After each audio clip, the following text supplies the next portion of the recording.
to Honorable Alepa, Vice President retired Major Jessica Lupo urged the police and the Ministry of Works to issue a statement on the accident that led to the death of the former MP and member of the NRM Central Executive Committee.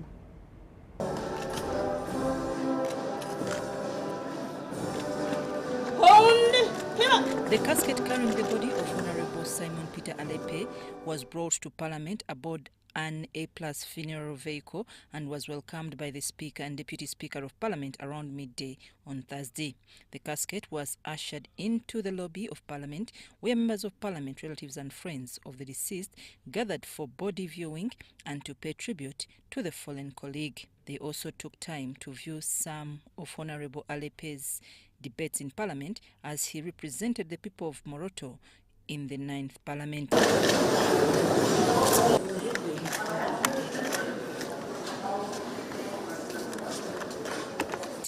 At 2 p.m, the special sitting to pay tribute to the late Honorable Alepe commenced with a communication from the Chair, Deputy Speaker of Parliament Thomas Taibwa, who remarked that Honorable Alepe was very vocal in bringing the unique issues of Karamoja to the floor of Parliament. The old adage around of saying Uganda will not wait for Karamoja to develop. He said no, issues of Karamoja must be brought so that Uganda develops with the rest of Karamoja. The Deputy Speaker then welcomed the casket carrying the body of Honorable Alepe into the chambers of Parliament for members to pay tribute.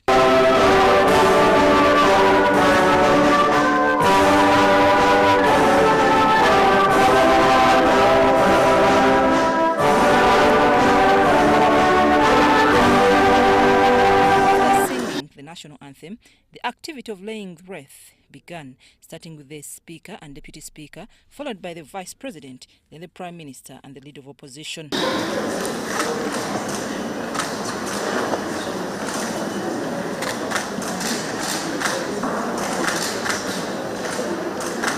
Prime Minister Robinah Nabbanja moved the motion of resolution for Parliament to pay tribute to the late Honorable Alepe for his distinguished service. She highlighted that among his contributions, the late supported personnel for the Northern Uganda Reconciliation Program. Simon Peter has been instrumental in the economic development and social progress of Karamoja region and the nation at large, having superintended the negotiations that saw the people of Karamoja agree to the establishment of a cement factory. Vice President retired Major Jessica Lupo praised Honorable Alepe as a steadfast leader who stood for clear virtues. She, however, noted that the details surrounding the accident remain unclear. Collision, and we expect that the police and the Ministry of Works should be working in light with getting a clear statement for all of us. Joseph Sewungu, Member of Parliament for Kalungu, representing the Leader of Opposition in Parliament, affirmed Honorable Alepe's contributions and emphasized the need for the government to invest in better carriage roads and road markings. His death indicates that he was involved in a head-on collision with a truck that crashed into his vehicle. Our highways should be dual carriageways, but many times government says we don't have adequate resources to build them. It is not true that resources are inadequate. Funds are often misallocated and lost to corruption. Nsanja Patrick, Member of Parliament, Fontaine-Jeru County, Kayunga District, and a close friend of the deceased, said Honorable Alepe often emphasized the importance of loyalty and respect, especially in a multi-party dispensation. Members of Parliament from the Karamoja region will remember Honorable Alepe for his efforts in advocating for the peace they now enjoy. I've seen a trailer coming, and he moved on the side of the road, but the oncoming trailer, we imagine it is a trailer because the knock on the east door, because it was the one driving. The tire marks are on the side of the door up to today. That trailer, whatever car it is, it was very big. The late Honorable Simon Peter Alepe was the Vice Chairperson of the Karamoja region in the NRM Central Executive Committee at the time of his death. I'm Nafka Farida and Gloria Gwetabinji at Parliament.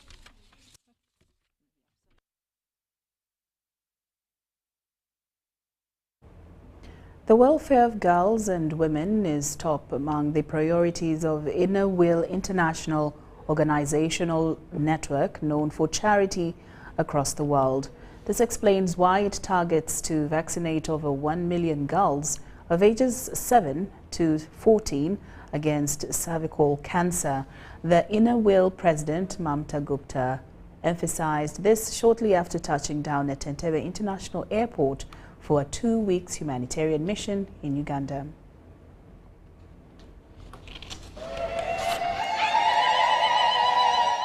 This is how Mamta Gupta was received at Uganda's international gateway, Entebbe International Airport.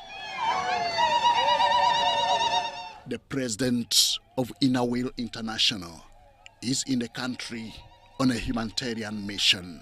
Basically, we are working on 4 levels like international, national, district and clubs. Clubs are doing the grassroots work. They are working in each and every field, like we are helping in the education. Hailing from Calcutta, India district, her mission is not confined to Uganda.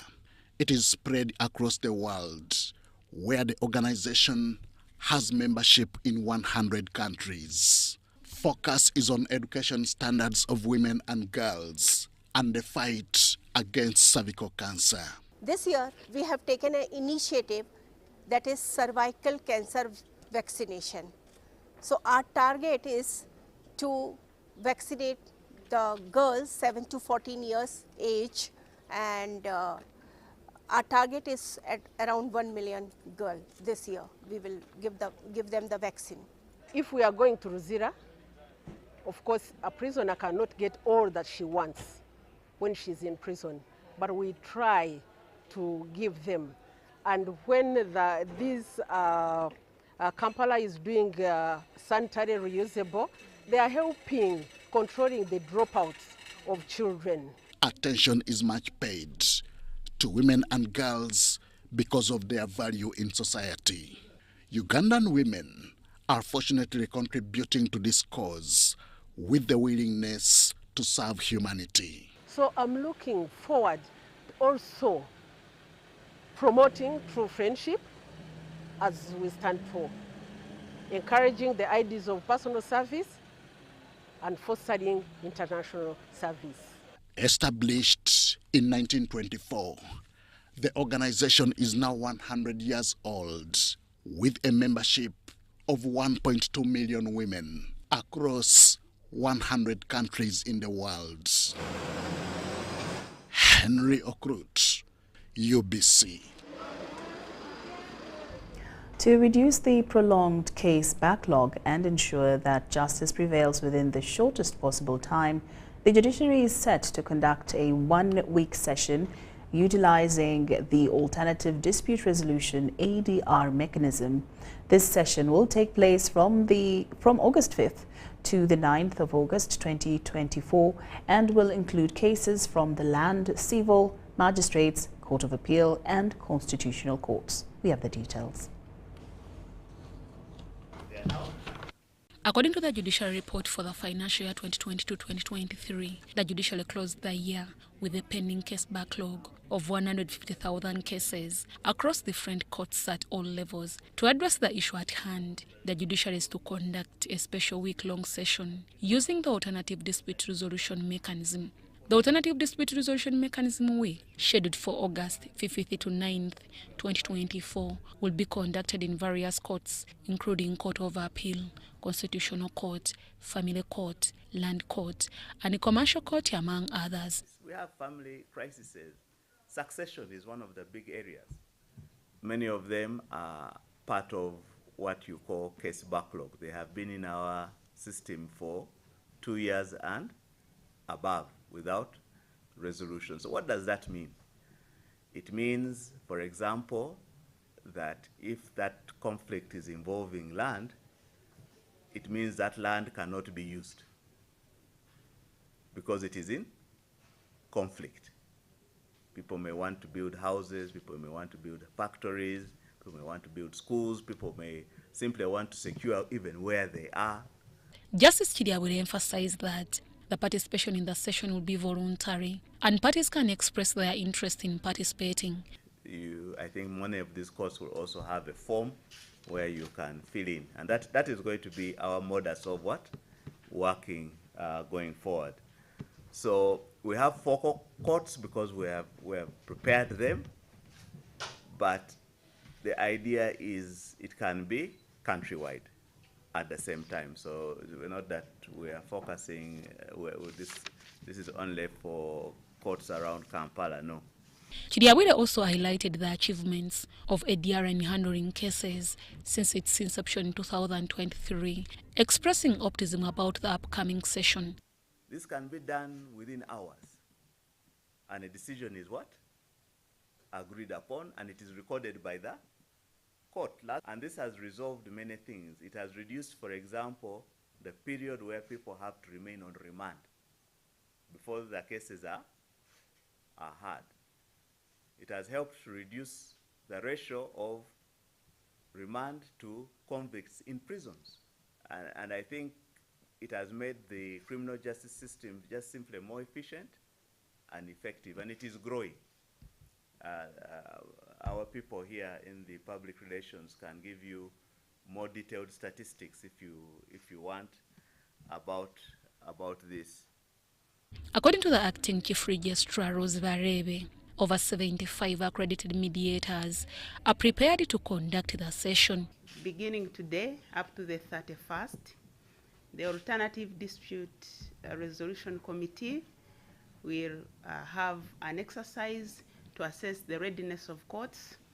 In the same period, we are going to have the cases which have been identified to be cause-listed and given to the respective accredited mediators. Deborah Namamonde, Viola Nansubuga, UBC News. 2 juveniles drowned and property worth millions were destroyed after yesterday evening's downpour caused seasonal river Leah to overflow, flooding parts of Moroto municipality including Katanga and Kakolye. Now locals blame the Moroto municipality leadership for failing to desilt drainage channels, which prevents proper water flow, leading to flooding. 2 juveniles drowned and 1 was rescued in 2 separate incidents after yesterday's heavy downpour caused seasonal river Leah to overflow, flooding parts of Moroto municipality. In Naros village, 2 young girls, Lucia Ilukol, aged 13, a resident of Nasinyonoit village in Nanduget sub-county, Moroto district, was swept away by fast-flowing waters. Her body was retrieved and taken to Moroto Regional Referral Hospital mortuary for a post-mortem. However, Helena Lepa, who was crossing the waters with Ilukol, was rescued by the community. In a related incident, 2-year-old Evelyn Sabua died after their home was submerged by water. She was retrieved but died upon arrival at Moroto Regional Referral Hospital. Yesterday when this flood came, it was not around, the child was inside the house. The waters entered inside the house and killed the child. Ingia ndani ya nyumba namna hivi, maji yuko hapa.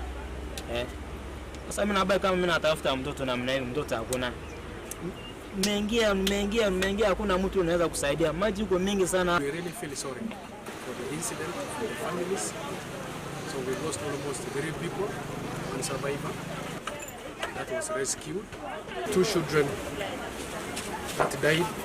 These were the street children that have been surviving through street vending by selling perishable goods to survive and earn a living and support their family members. 2 people, 2 children who died and were swept by the rains, and the police is handling the investigations, but the bodies, 1 is still in the mortuary. Homes and properties worth millions were lost in the flash floods. Locals blame the Moroto municipality leadership for not improving the drainage system in the area. Or to move up to the people's homes is because they are not getting a proper channel. The water is not moving in their drainage. The old channels are being blocked.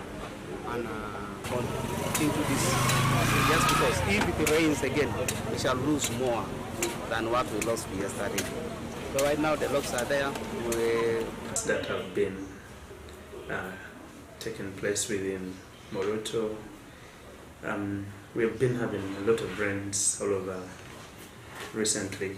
It has caused blockage on number of rivers and our road network, even on the bridges.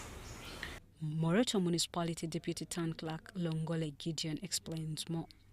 Currently, we have got a wheel loader from the district and dispatched it. It is beginning to desilt these rivers and the bridges. It's coming all the way from Katanga. We want to appeal to our people, first of all, to take care of the children. And I want to ask the schools, when the schools close and there's rain or the rain threatens to come, they will release the children early. Because this is water doesn't warn. Then those who throw rubbish in the rivers, we discourage them. Because the rubbish litter around and also block the river.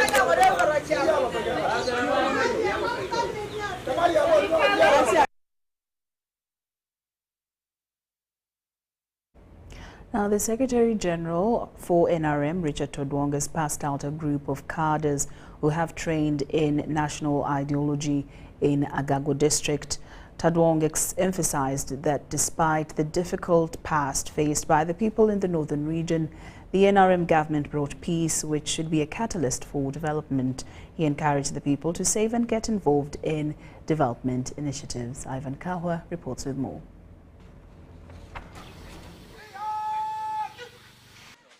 The week-long National Ideology Cadres Training course organized by the Ministry of ICT and National Guidance has concluded, with over 300 cadres graduating in Lukole Sub-County, Agago District, after successfully completing the course. The course involved orientation including drills, general parade, marching, saluting and gun drills backed by theoretical sessions.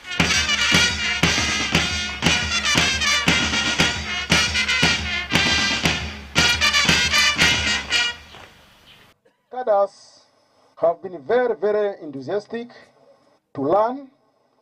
They had a very high morale. They had interest to learn. And in this 1 week, they have acquired enough knowledge, which both for their personal protection and the protection of the community. Ideologically, they have gone milestone. NRM Secretary General Richard Todwong graced the occasion and witnessed the parade skills of the cadres and gun management session.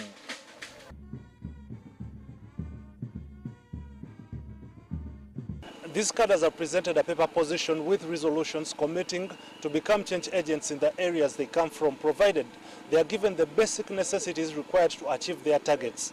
They have also requested for IT labs in the Acholi sub-region to enhance learners' experience and as well as address illiteracy.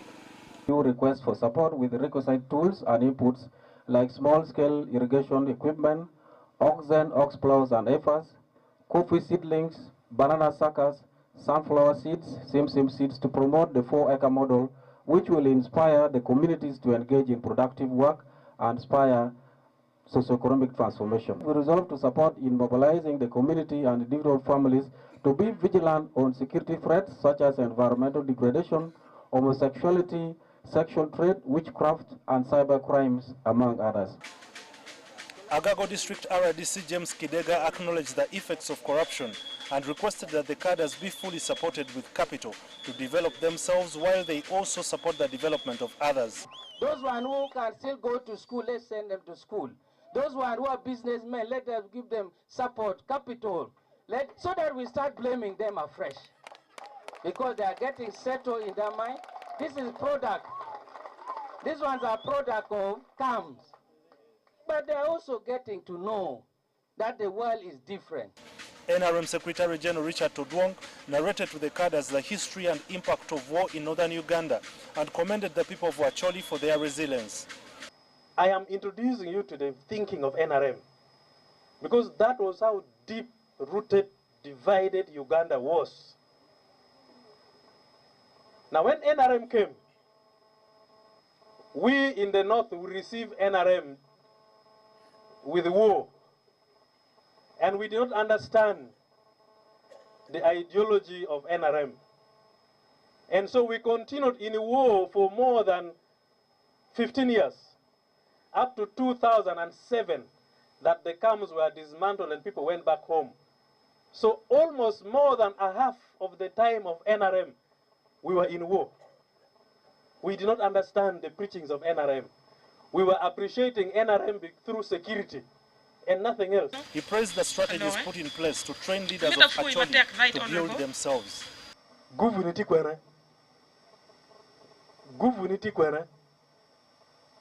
In terms of wealth, we are the poorest. In terms of health, in terms of anything, we are at the bottom. Now, if you are a leader and you are leading a population that is at the bottom of the pyramid, you need to change your strategy. The strategy you change is that a leader should think differently from the masses. And that is why this training is very important for you leaders. Ivan Kahwa, UBC News in Agago District.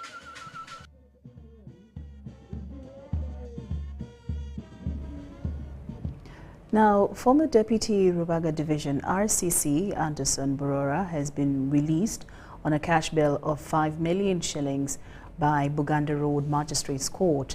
Meanwhile, Mityana Municipality Member of Parliament Francis Zake has also been released on a cash bail of 200,000 shillings.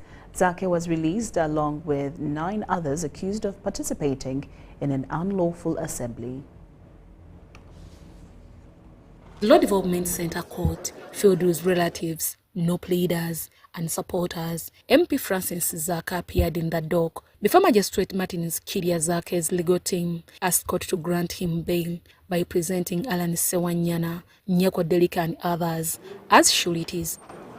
The prosecution objected, arguing that some of the presented sureties were not substantial and asked court to deny Zake bail. At around 3 p.m., Magistrate Martins Kiria returned and granted Zake bail. For that matter, I allowed the bail application and grant it on the following terms. The accused is granted the cash bail of 200,000. The sureties each is to execute a bond with this honorable court of 10 million, not cash. Zake faces charges of careless use of a motor vehicle, driving without a permit, and disobedience of lawful orders. In the same court, 9 suspects charged with unlawful assembly were also released on a cash bail of 100,000 shillings each. We are glad that the second time we have come for their bail hearing it's been granted. The state was trying to derail the process, saying we need 2 weeks, they need 2 weeks to be sure and verify these national IDs. We said, can we be serious, surely? How do you say you need 2 weeks to verify a national ID of a member of parliament, of a Ugandan citizen? You're the government. Call the needed people, let them verify. Do you have this ID number and that kind of thing? We want to, pay respect to actually the judicial officer that handled this matter, because and say that, I'm going to write this ruling according to the law and it follows the law to the letter. I definitely discourage anybody who is corrupt in this country. First of all, corruption is a vice that we are all supposed to fight. The youth, the old, the people with disabilities, the president, members of parliament, every leader, security officers, everyone is supposed to fight corruption. If we don't fight corruption, it is going to eat us all up. It is going to eat up all our country. We shall not be developed as we are supposed to be. The accused were arrested near the National Unity Platform offices in Makelle Kavule, protesting against corruption. Meanwhile, at Buganda Road Magistrates Court, former Deputy Rubaga Division RCC Anderson Borora faces 18 counts of hate speech and spreading malicious information against the Speaker of Parliament, Anita Among. They have guided on the law. Prosecution led by Richard Vomboka initially objected to Borora's bail application, citing insufficient sureties and lack of fixed press overboard. Blola's legal team countered the objection. After hearing both sides, Magistrate Lonari Kaizi granted Anderson Borora bail with stringent conditions. The accused persons pay cash bill of 5 million. 2. Each of the suits shall execute a bond of 50 million not cash. 3. The accused persons deposit his passport in court and is not to leave the country without leave of this court. And D.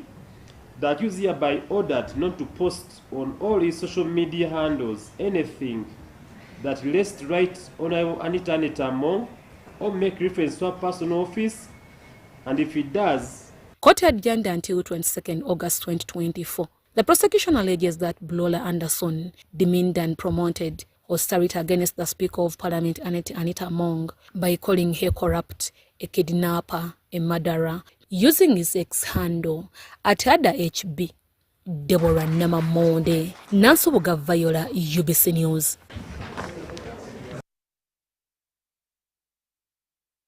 UBC News Tonight takes a very short break, but we return with more stories after these messages.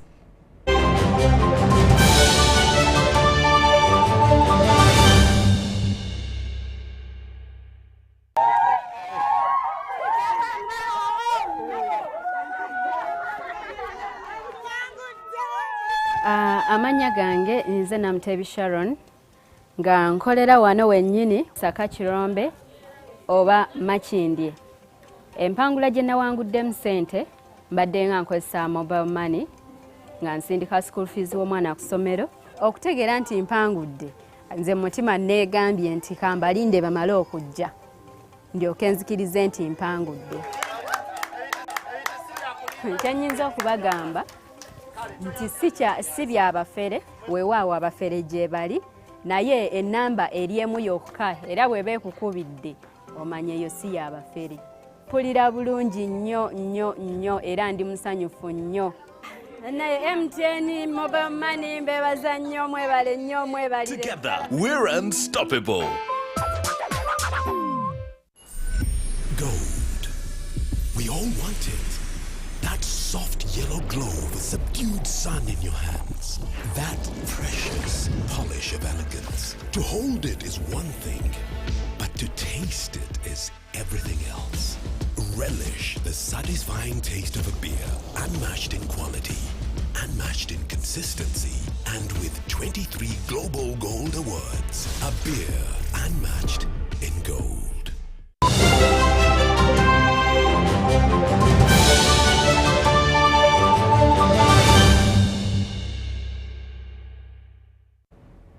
Welcome back from that break. Now in more news this evening, the Equal Opportunities Commission demands for ample time in the national budget process to scrutinize all government entities and ensure they are gender and equity compliant as required by the Public Finance Act. This was during the high-level dialogue to unpack gender and equity issues in the national budget financial year 2024-2025 held at the Equal Opportunities Commission headquarters in Kampala.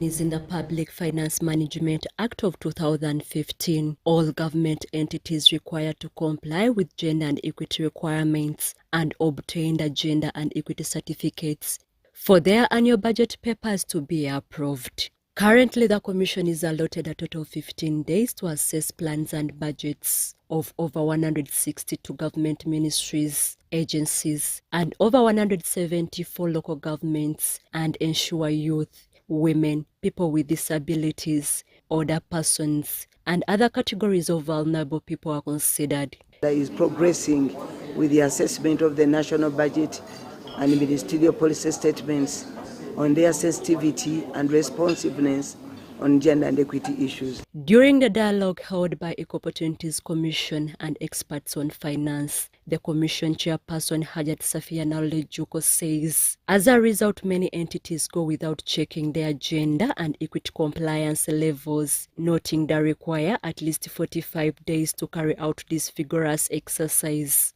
To be given more time and appropriate time to do the assessment. Sometimes we get the sector policy plans and budgets very late. Sometimes we just go, we need to dig into the program, the system, the Ministry of Finance system to access these plans and budgets. And, you know, we work under tension. So we need to get these plans. And then when we do the assessment, we need to explain to the general public why we awarded a certain institution maybe a pass mark or they failed. What were the reasons? Although the Commission has achievements registered, there are still challenges which need to be addressed. But now even the structure of Parliament is still under sector. The issue of accountability and corruption remains an issue. Experts in different fields urged government for policy review. I want to request the executive, because it is their responsibility to actually plan and also implement activities in this country. We need to pay critical attention to the institutions that we put in place. So looking at the whole web of things that way will create opportunities. And that requires us to change some of these policies. So I'm changing a policy here to remove taxes, but this is how it is going to bring back sanity. The Equal Opportunities Commission is mandated to eliminate discrimination among individuals or groups of persons on grounds of age, sex, race, ethnic, region, birth, color, health status, and social and economic standing, political opinion, and take affirmative action as provided by Article 32.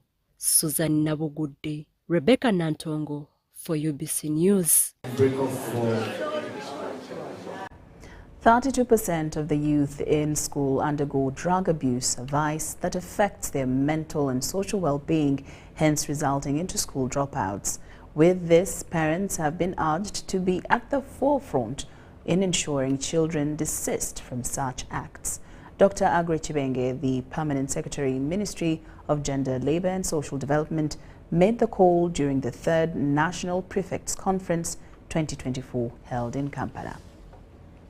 Need to participate, but I want to thank you very much. Over 100 students leaders from various schools across the country have undergone a one-day conference aimed at sensitizing them on drugs and substance abuse, plus mental health. There was a lot of lack of knowledge on drugs and substance abuse. Many had a lot of myths and misperceptions surrounding. Yes, even now they are still existing, but before it was too much. And we are empowering young student leaders to go back as peer educators to talk to young people on dangers of drugs and substance abuse. The conference was graced by the Permanent Secretary, Ministry of Gender, Agre Chibenge. He appealed to parents to be at the forefront in ensuring the right upbringing of children to help them desist from vices of drug abuse. Defenses against child abuse, defenses against drug abuse must be planted within the homes. It is not in the remand homes, it is not in the rehabilitation centers that we are going to correct behavior of children that is undesirable. If we don't take care of our children, then the world will become a jumble of weed. Chibenge also urged the students' leaders to ensure that the fight starts with them through spreading the gospel to the students they lead. You are no longer simply part of the group. You're a torchbearer for the others. So as a student leader, we expect you to be the pace setters. You are setting the pace for everybody else. You are modeling exemplary behavior and conduct for everybody else. Dr. Hafsa Lukwata, the Assistant Commissioner for Mental Health in the Ministry of Health, cited the need for students to join mental health clubs so as they are kept in the know of the effects of drug abuse. Seeing so many other, girl guides, whatever, but we also want them to put up mental health clubs so that in those clubs of theirs, they can discuss issues around mental health. We want them to understand the signs and symptoms of mental illness.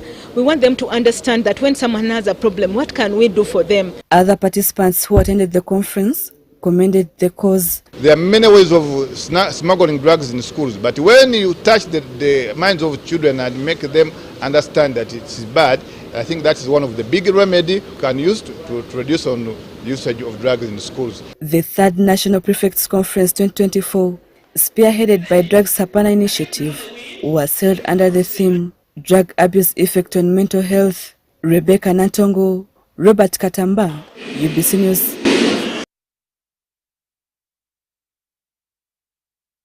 The National Agricultural Research Laboratories in Kawanda has held a scientific review conference aimed at taking stock of its contribution to social economic transformation of the country.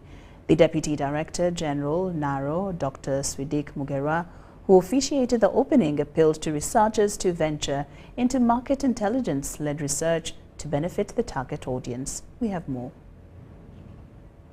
Scientists, researchers, and stakeholders have gathered at the National Agriculture Research Laboratories in Uganda for an in-depth review of the institution's work.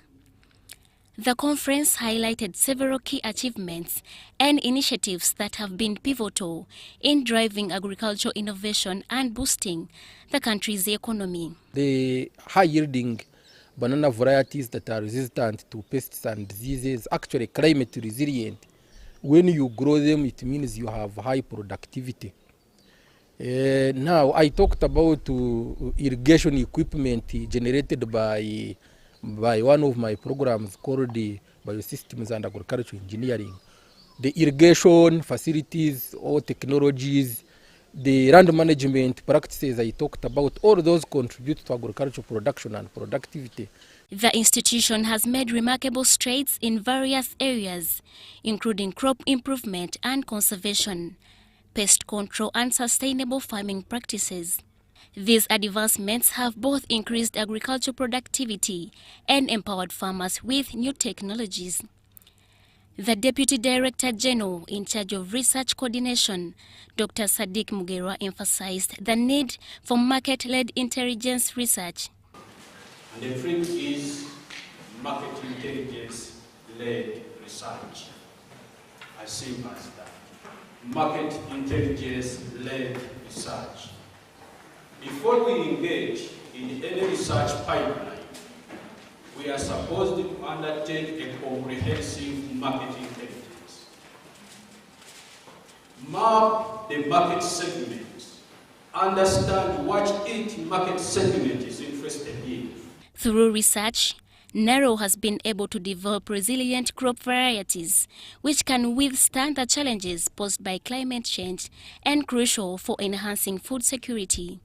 Additionally, NARO's Agricultural Engineering and Appropriate Technology Research Center has also helped in enhancing agricultural production through provision of advanced mechanization. Editing simply means just as you are given a document, filling it up, you remove what is not good. So this work is focusing on looking at the genetics of the banana and removing those particular, what should I call it, particular components of the genome that are responsible for expressing the problems. And the prototypes which we have made have shown that we can reduce the weeding time from 40 person-hours to about 4 person-hours for one acre. That is very, very significant because weeding takes a lot of time and a lot of money. However, for this research to contribute to socio-economic transformation of the country, the Director General Emeritus of NARO, Dr. Ambrose Agona, implores researchers to work closely with farmers for them to embrace it. You look at forestry, you look at fisheries, it was estimated to be growing at the rate of 4.8%. But normally when I see these figures, I ask myself this question. When you're seeing this growth, is it being reflected in our communities? Irene Faith Nantongo, Mary Namukosi, UBC News. Now, during a fact-finding mission at Kalungu village in Chibanda Chiriandongo district, Minister for the Presidency, Honorable Millie Babalanda, and State Minister for Lands, Dr. Sam Mayanja, vowed to fight against land grabbers. Dr. Mayanja ordered the RDC and DPC of Chiriandongo to arrest Rujenje Justice for allegedly stealing land, encroaching on land, evicting Bibanja holders, and harassing the family of the late Lieutenant Colonel Okecho Santo. The disputed land covers more than 500 acres, as explained by Harriet Okecha, the widow of the late Lieutenant Colonel Okecha. The late Lieutenant Colonel, who died in 94, and he didn't die in the village or on the corner or somewhere, but he died in Mulago, Ward 6, with a death certificate. which shows when and where, which is up to date in the records of Mulago. How does he wake up and come and sell his land, which he left even in the will? State Minister for Lands Dr. Sam Mayanja stated that the actions of Rujenje were contrary to Section 59(1)(a) of the Land Act, labeling him a land grabber. Santos, you said the country is bleeding with land grabbing. I want to tell you that cry has been heard by the president. That's why we are here. That's why Mbamba Bukalanda is here. He ordered that the family of the late Lieutenant Colonel Okecha should continue to utilize and develop their land. The minister emphasized and ordered RDC and DPC to arrest Rujenje Justus on charges of land grabbing, trespass, forgery of documents, and harassment of the Okecha family. Those trees belong to Santos. And I'm directing the RDC with the other security team to impound that lorry, arrest all those grabbers, those thieves, and they answer the law, and the property be restored back to the Santos. Harriet Okecha informed the minister that land grabbing affects many people in the area and requested the cancellation of the title deed made by Rujenje. Many of us widows, we are suffering. Very many of us, the poor, who have no money to buy, to forgery, who have no money to buy people, to tell people right like this. We are suffering very many, not me alone. Fiona Balungi, the senior presidential advisor on general duties, pledged that president is committed to supporting the fight against land grabbers who evict and harass landowners and bibanja holders. Here to support you. And we are here to make sure that justice is prevailed. And you are like a community, because this is my second time being with these two ministers. And I'm also happy and lucky that where I have moved with them, the first time there is peace, and there must be peace today. Minister Babalanda condemned those who habitually harass and evict people from their bibanjas and ordered the RDC to arrest any head teacher in public school who takes money from parents for exams. RDCs briefed me that some schools, some head teachers are collecting money from your parents, and the money is meant for exams. Ati pesa hiyo inatolewa kwa habari ya mitihani, kufanya mitihani. I've directed the RDC to arrest all those head teachers. Benon Mukwaya, Jamil Sekaja, UBC News. Makerere University is taking the old adage, health is wealth, to heart by ensuring proper hygiene across the campus. The Lions Club of Makerere has made a significant step to promoting good health and sanitation by installing dustbins across the university's colleges.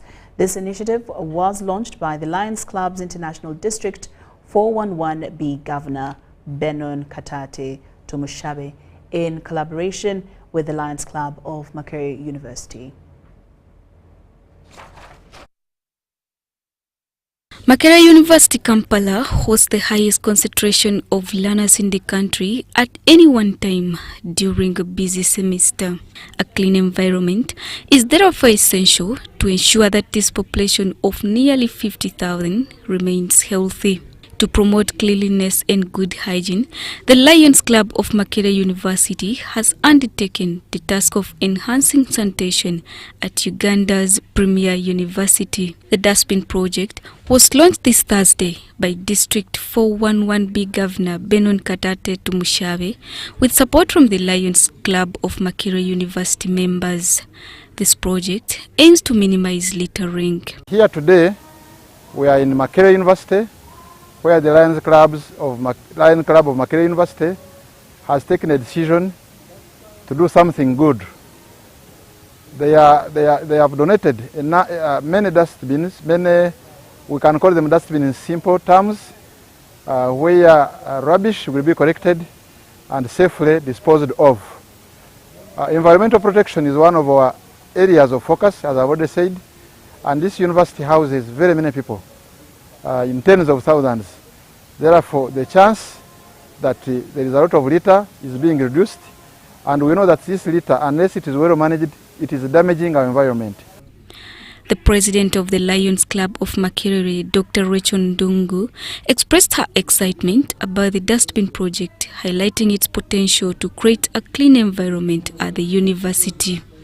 Dr. Ndungu emphasized the importance of maintaining a clean environment for the well-being of both students and staff. We have started with 8 colleges out of 10, but in the coming months, we shall be able to launch dustbins in all colleges and all halls of residences in Makerere University.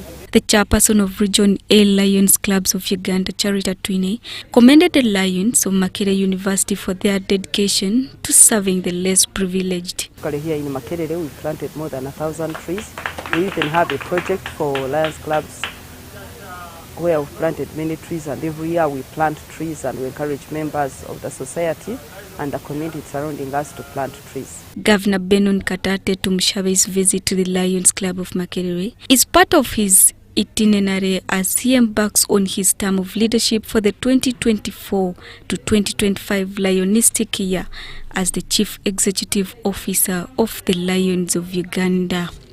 He also oversaw the change of leadership for the Lions Club of Makerere during this visit.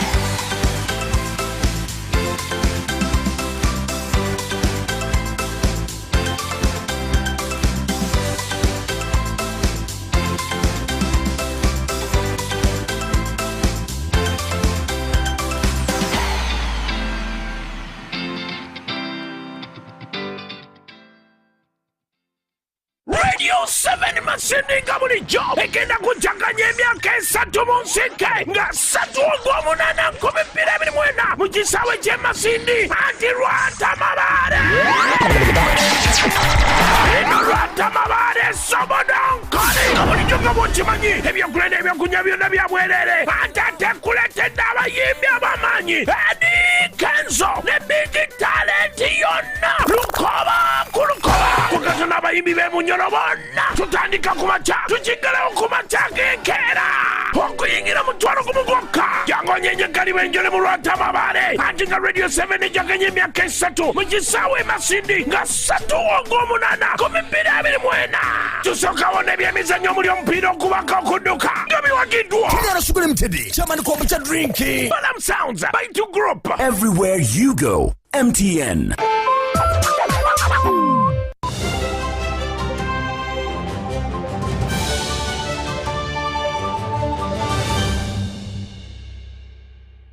And now to sports. With about 24 hours to the opening ceremony of the Paris 2024 Olympic Games, Uganda's team has gone through the final paces at the various competition venues in Paris. Take a look. Wednesday, Uganda's athletes have done their further training sessions at the competition venues for the Olympics that officially start this Friday with an anticipated opening ceremony. So far, there are only 4 of the 25 Uganda qualified that are in the camp. These include rower Catherine Noble, who was the first to arrive last Sunday and has been taken through her paces and ready for her single sculls action that starts on Saturday. She's a very special athlete, a very unique athlete, and she has worked very hard.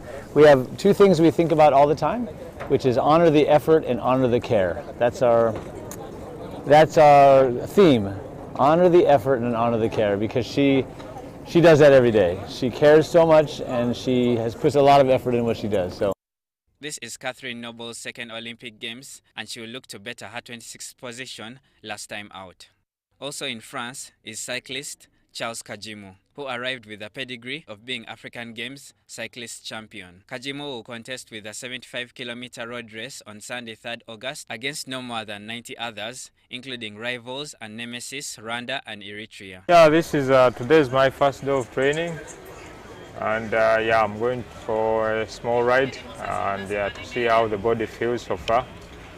Yeah, to get some training in and yeah, continue to get ready for my race next Saturday.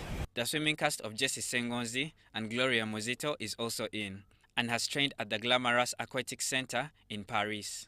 Feels good. The water feels really fast. It's a great pool, so I'm excited to see how I can swim in it.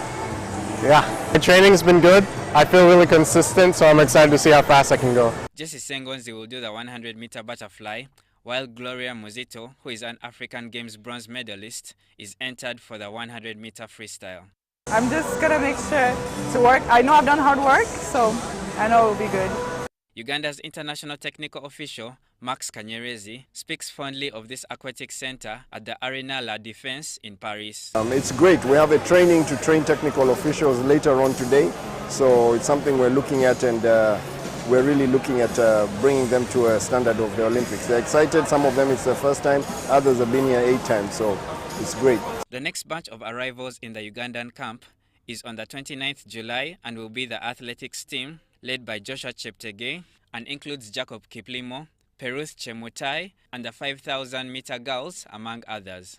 The Olympics get underway this Friday with the opening ceremony that will for the first time be out of a stadium and at the River Senai. Uganda will look to better returns from the 2020 Games that yielded 4 medals, all from athletics.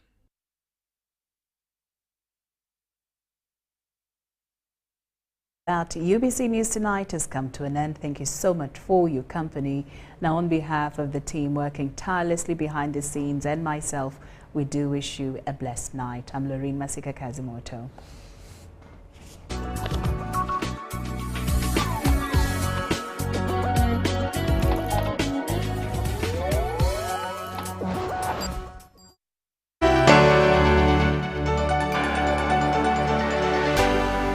UBC, inspiring Uganda.